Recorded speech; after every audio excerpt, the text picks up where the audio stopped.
Hey there, welcome to the Clyde podcast. This is Willow Weston, and it is so fun to be with you today. I just got to sit down with Bob Goff, who is a New York Times bestselling author, attorney, and founder of the nonprofit Love Does. And if you know him, if you've read any of his books, if you've sat in a room and heard him share, he's whimsical, he's fun, he's inspiring, he's real, and honestly, he's become a buddy of mine. I absolutely am so grateful for him and the investment that he's made into me. In fact, he has inspired me and been one of the reasons, the pivotal reason why I'm finally able to release my new book.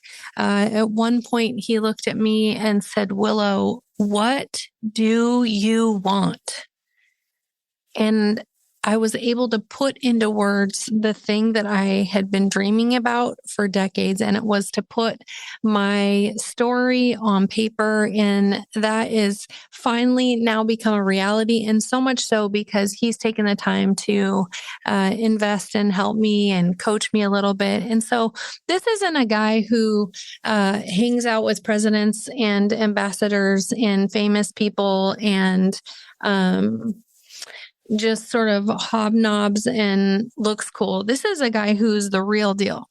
He is truly not just telling us to love people. He loves everyone he's in front of, in my experience. And so I'm so excited to hand you this interview. He's hilarious. He's wise. He'll challenge you. He'll inspire you. He's going to talk about the giraffes he just got and the things he's learning, the things that are inspiring him, and the things he's having fun with. So I hope this conversation blesses you as much as it blessed me. Bob, it's so good to have you on the Clyde podcast today, chiming in from all your travels this week. Thank you for being here. You bet. Great to be with you. Always a treat to get a little hang time with my friend Willow. Oh, you're so sweet, Bob. You said recently, I saw you said, spread joy like butter on toast. And I want to hear from you. What is the most fun in the last week or two that you've had spreading joy? Well, let's see. One thing that some people don't know about me, I go to Disneyland a lot. People know me there by name. And there's a thing that happens that it's so weird, but every midnight I get 12 people I can give cuts to the front of any line. So, and then I have to be present. We can't call it in. I have to show up. So I drive up from San Diego to Anaheim and I find 12 random people at the end of some 2-hour line. And I say, I know this sounds so creepy, like, some old guy, but say, like, if you want to walk with me 100 feet to the gate there, we can get you right into the front of the line, or you can stay at the back of the line, like whatever you want. But it's so interesting watching people like spin that Rubik's Cube a little bit to say, Josh, I'm at the end of the line. Like, what do I have to lose? And then their thought, but what if it isn't true? And they'll be so disappointed. Then they think, but I'm at the end of the line. And I think that, I know Jesus wouldn't be, who knows, maybe he would be hanging out at Disneyland. But the whole idea, this was his idea with his disciples when they were starting to split and spin off. He turned to one and said, "Are you going to leave me too?" And I remember the reading. He just said, "Where else would I go? I got no options. I'm at the end of the line." And so I think I'm spending all the time these days finding people at the end of the line and saying, "Do you want to go to the front of the line?" And then I want to find people in our faith communities and to say, "How can we give you cuts to the back of the line? How can I give myself the back of the line? Because I got a old pickup truck that runs just fine. I've got a house. I used to have a dog I didn't want. I have all these things. And how can I take cuts to the back of the line?" And when you've had a lot of opportunities, that's where the faith thing. So making changes in my life, more time at Disney, finding people at the back of the line and taking them to the front of the line. More time learning from people like you, and then more time moving me to the back of the line. Not in a, sad, that's not a sad story. That's like a accurate story. That's the whole idea, the paradigm of faith, and the paradox of faith, that we move to the back of the line, and not because you're the victim or the hero, but it makes you a participant. And we get to decide, how do I want to participate? And that's how I want to participate. I'm going to spend the rest of my days doing that. However many days that Mm. is, like whatever, kind of depends on the guy driving the other car. Oh Um, my goodness. I love that so much. What's been the best response from someone who actually trusted you and said, okay, I'm going to leave this line oh, and it's I'm so going to fun. trust you're not a crazy guy who's lying to Yeah, my face? yeah. And then they realize I am a crazy guy that does that. Yeah, yeah. There was it doesn't happen that I go 2 days back to back very often, but I did. And I was on Main Street the next day. And I remember, I never keep in mind who it was that I met. But I remembered somebody with a really big accent, like New Zealand, Australia, something like that kind of accent. I was on Main Street. I was buying somebody an ice cream cone, and I was on Main Street, and they ran up to me like, "You're that guy!" And I'm like, "Oh my gosh, do I like owe you money?" And they're like, "No, you're the guy that gave us cuts," and that was so fun because I never see Mm. anybody at the other end, and that's the another like kind of thing that we don't. We just throw rocks in people's ponds, and we're not trying to control what shore the ripples land on. What we're trying to do is influence it. So one of the things, neat thing about being 67, which is like 6'7". So one neat thing about being 67 is that I don't try to control anybody anymore. I want to Mm. influence it. I want to move the needle in people's lives, but I'm not trying to control the outcomes anymore. Just do it. And it's not apathy, it's strategy. And if we Mm. release some of the control and go ham on influence, then I don't mean like influencers like somebody with UGG boots on Facebook, but to say like to influence the outcomes in beautiful ways. That's what I want to do, Mm. and mostly at home with my grandkids. And I don't think I'll be around for great grandkids, but I'm going to try. Until then, I'm going to write books. Oh man, we sure hope you are. You have kind of become this love guru, and I'm sure you don't think of yourself as a guru, but Love you grower. I should have be incense and petals of something. exactly. Well, I grew up a hippie kid, so I mean, it makes Um, sense to me. I know I'm I'm thinking of say, getting in the lotus position. yes, yes, child's pose. When you think about our world right now, everything going on, all the hurt, all the brokenness, the mess, the hatred, the division, what is one thing if God's people were to do every single day, it would move the needle and make a dent in all this pain? Yeah, get out of the bleachers and onto the field. For some people, that will be advocacy. But I'm not as interested, for me at least, and everybody's different with gifts that they bring. But somebody shouting louder in a really loud room doesn't seem like Mm. great advocacy to me. But who knows? Like, I'm not the judge. Everybody ought to do whatever seems like a really great idea. But I'd measure that against the effectiveness. Like, what's the outcome of that? So I'm more of a tangible, like when things started getting crazy with North Korea, I translated Love Does into Korean and sent Kim Jong Un a case. No, you didn't. Are you I serious? totally did. I should have said I'll trade you for a nuke, like ground delivery, not Oh, air. geez. Um, Oh, geez. but the whole idea, I want to engage that, not so I can put something up on Instagram saying, here's his address, or that's not a bad thing, but just like not, just do it and don't make a big deal about it, but just like do engage. If I put Love Does in Russian and I said it to Putin, and they probably never made it Mm. through, but I want to fail trying. I don't want to fail watching. So Mm.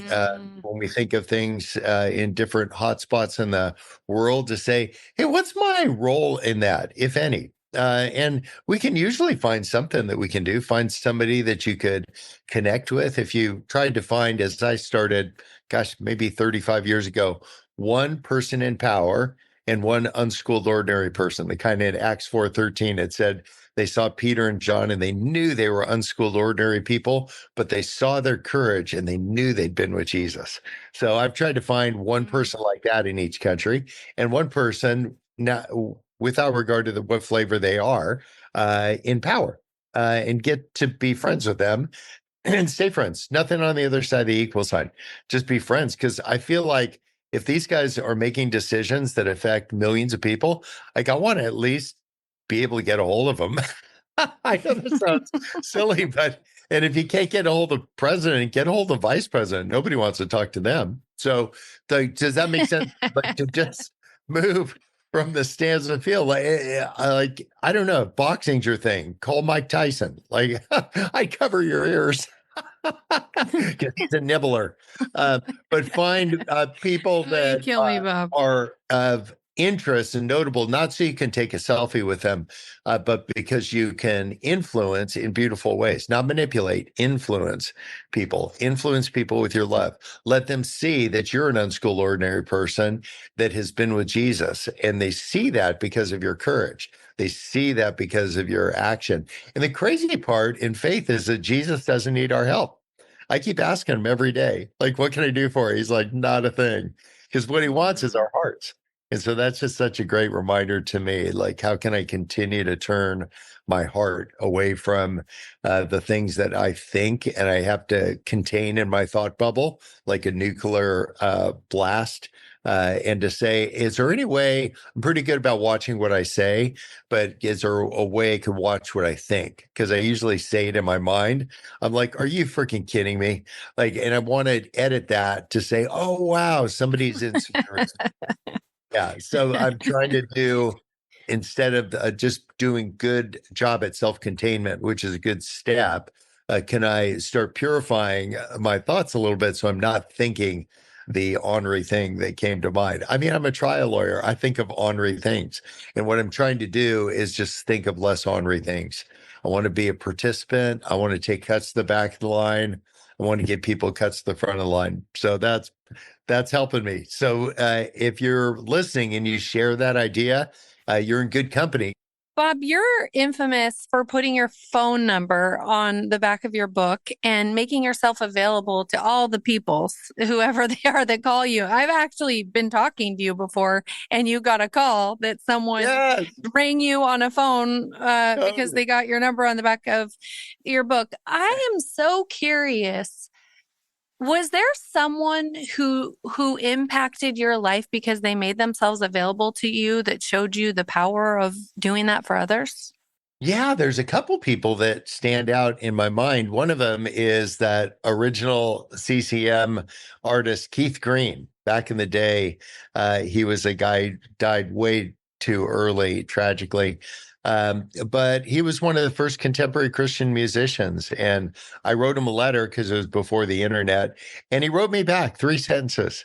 And I felt like such a boss because Keith freaking Green wrote me 3 sentences. I felt so seen and valued. I didn't even know what he said, but there's something about answering a phone that just makes people feel valued. So sometimes we get this little mini celebrity thing going with folks. They write a country western song about a big old truck or a big old dog, and then they're not available anymore. Or they get a bit part in a movie, they're not available. And that's okay. Whatever seems like a good idea, people ought to do that. But I just see the pattern Jesus had. He was always available to people in a life of constant interruptions. I'll keep your feet on the ground. And you know, it might be just your creditors will start calling you and say, pay up, pal. But you'll find some people who are really desperate. If I get a phone call at like 2 a.m. On my phone, it's either somebody who's totally wasted or completely desperate. And it's usually easy to figure out which of those 2 doors it is. And if they're really desperate, then I'll just tell them, like, do 360 for me and just tell me, are you in a safe place? Are you surrounded by safe people? Are you feeling like in a healthy place to talk about this stuff? And if it seems like they're in some distress, I'll just say, I don't have the initials behind my name about this, but let's just call 911 and you won't be in trouble. You're just like, you're in Cleveland, I'm in San Diego. So let's have somebody in about 4 minutes. You could have somebody with you and you won't be in trouble. And if they waive off of that for whatever reason, I say, I want you to call me tomorrow morning at 10:15. And most people just need a little bit of sleep and something to look forward to. So why not just it's not just whimsy, it's strategic whimsy. I'm a big fan of that because underneath all the confetti and unicorns is a mile of strategy. Know why you're doing what you're doing. We don't always get it right, but again, I'm back to fail trying. Like just say, here's the plan until a better plan comes up. Like until the real guy comes, I'm going to be the guy. I'm always hoping there'll be somebody who has a lot more game than me that'll show up. But until then, I'm going to show up and with all the game I've got. I love that so much.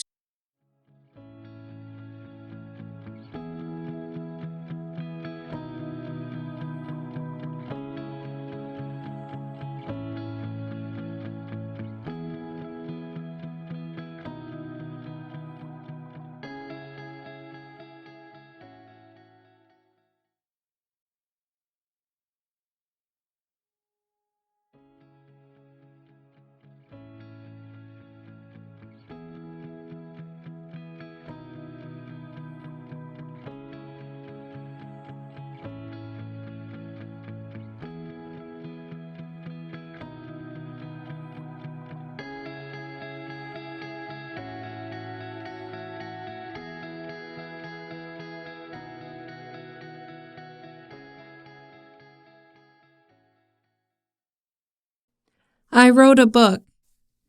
I'm terrified. I got gut level honest about my chapters of pain and brokenness. I have a vulnerability hangover, but I wrote it for you. I wrote it for you because I know you've experienced hurt just like I have, and I am convinced that Jesus longs for our healing and we long for it too. The vision I've carried for years while I wrote these pages is that together, you and I will collide with the only one who can handle our pain and heal it. So will you come with me, whether limping, weeping, doubting, or hopeful, straight into the arms of Jesus? It's there that we will be forever changed. Collide, Running into Healing When Life Hands You Hurt is officially here. Head to your favorite bookstore or online shop and grab your copy today.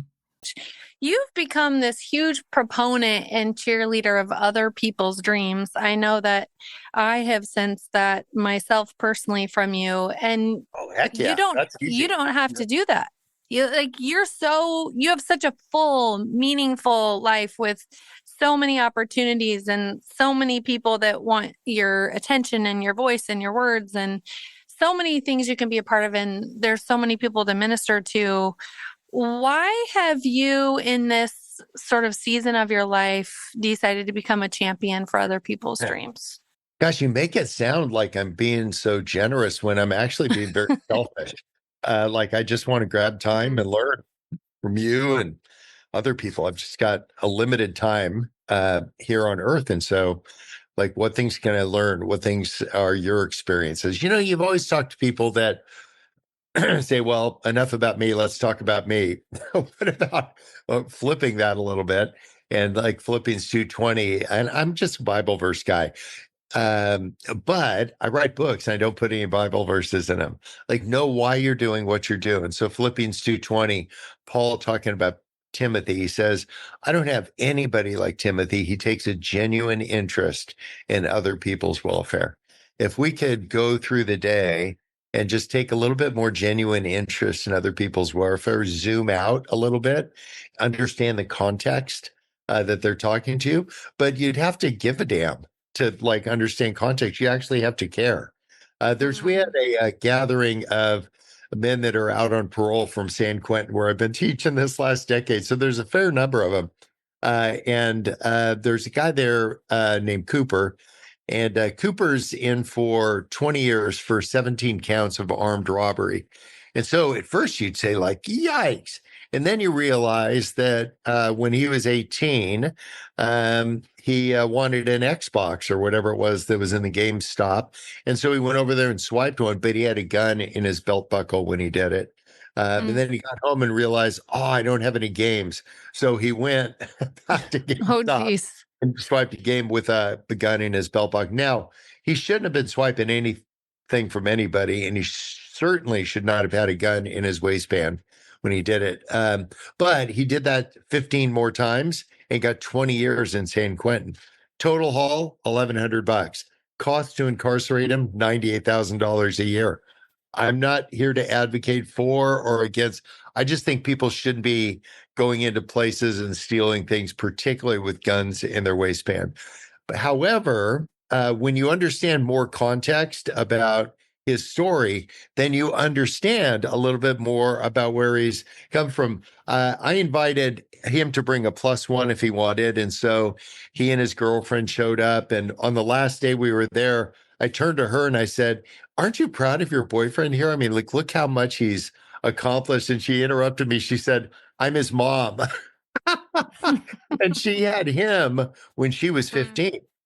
More context. And so if we don't slow down, if we're just going for the headline news, if we're going for the like, this is the something the church doesn't want you to know, or this is something, we keep putting this sinister kind of headline on everything, we'll never take a genuine interest in other people's welfare. And you need to set aside a little time to do that. You need to pick up the phone and don't put people on a stupid speakerphone.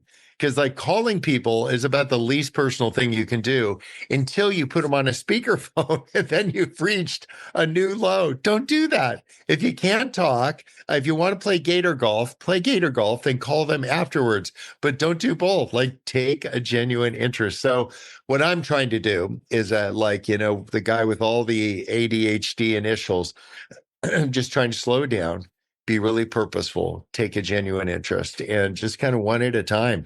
And don't go there to teach, go there to learn. So Coop's teaching me tons of stuff right now. Yeah. We talk a lot around here about colliding with Jesus, this idea of running into him. And when people do in the New Testament and now, they experience life change. Their life is different after than it is before. They experience hope and healing and purpose. And you've been colliding with Jesus for a very long time. I'm wondering what still, after all these years, still blows your mind about him. Yeah, I tell you, I would retitle that chapter "Near Miss." So I keep doing this, and he keeps doing that. But I think there's just so much grace. There's in Mount Sinai, there's a St. Catherine's Church, and there's an iconic picture of Jesus, and he has two eyes. I'm going to see if I can show you this really quick. It's an eye of forgiveness. And the other eye is an eye of judgment. And so you do this practice of looking into the two eyes of Jesus. One is an eye of forgiveness. The other is an eye of judgment.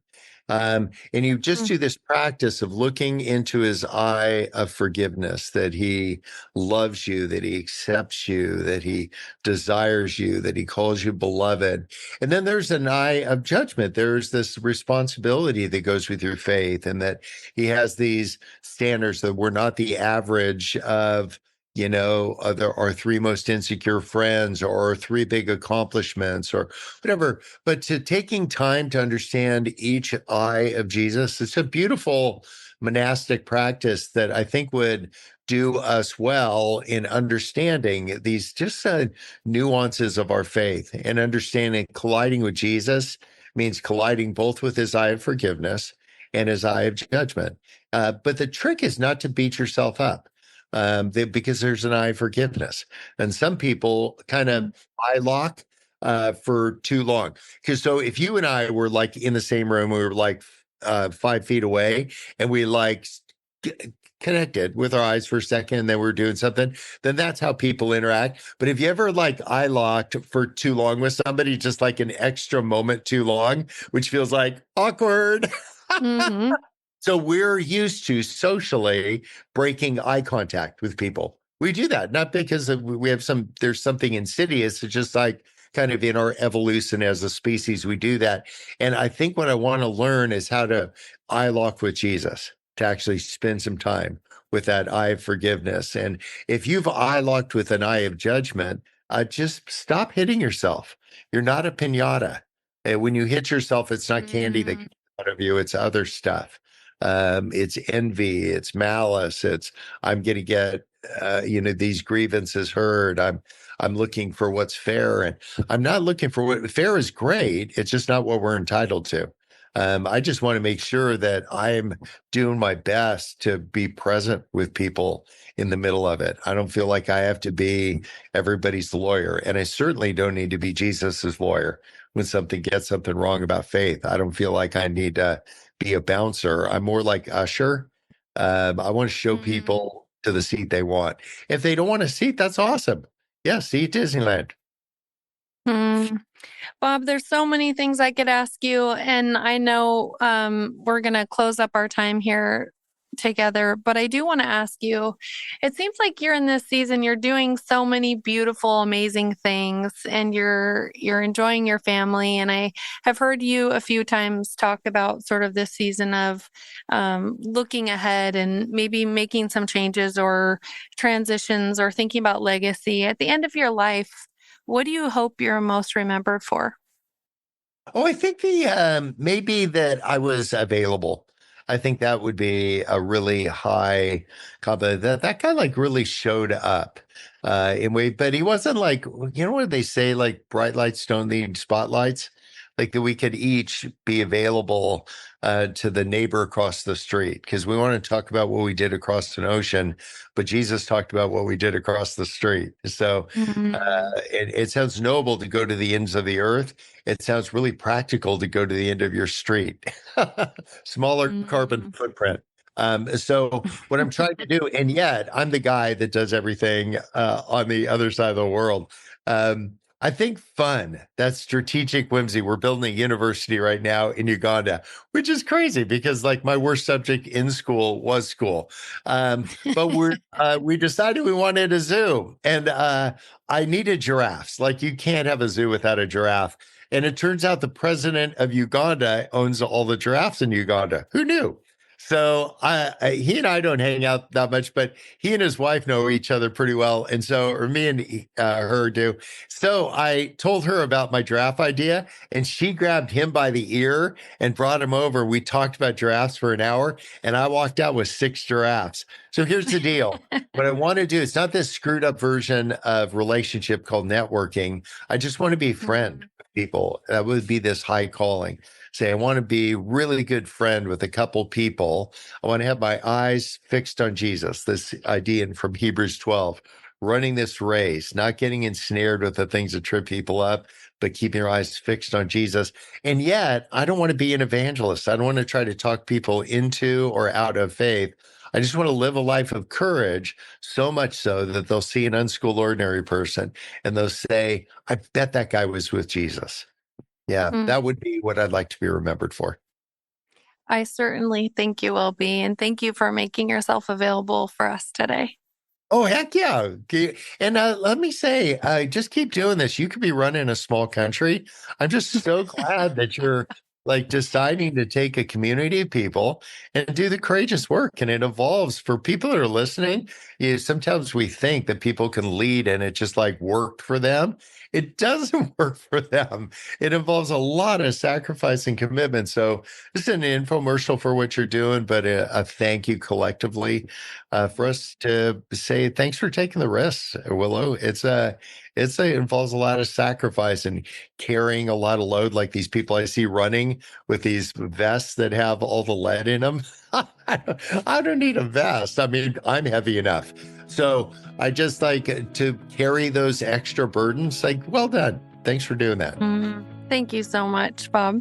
It's good to be with you.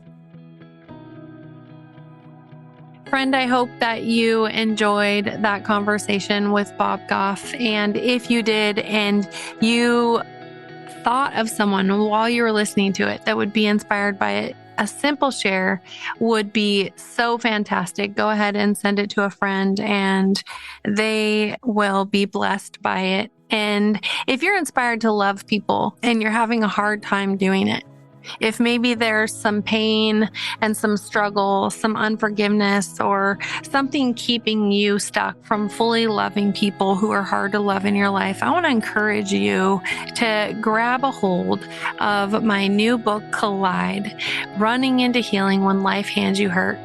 We've all experienced hurt, and our unresolved pain sometimes comes out sideways and leaks out and hurts other people, people that we love. And so if we let Jesus collide with our life and truly heal us, it is then that we can bring healing to everyone we collide with. So check it out. Have a great day. Keep colliding, and we'll catch you next week.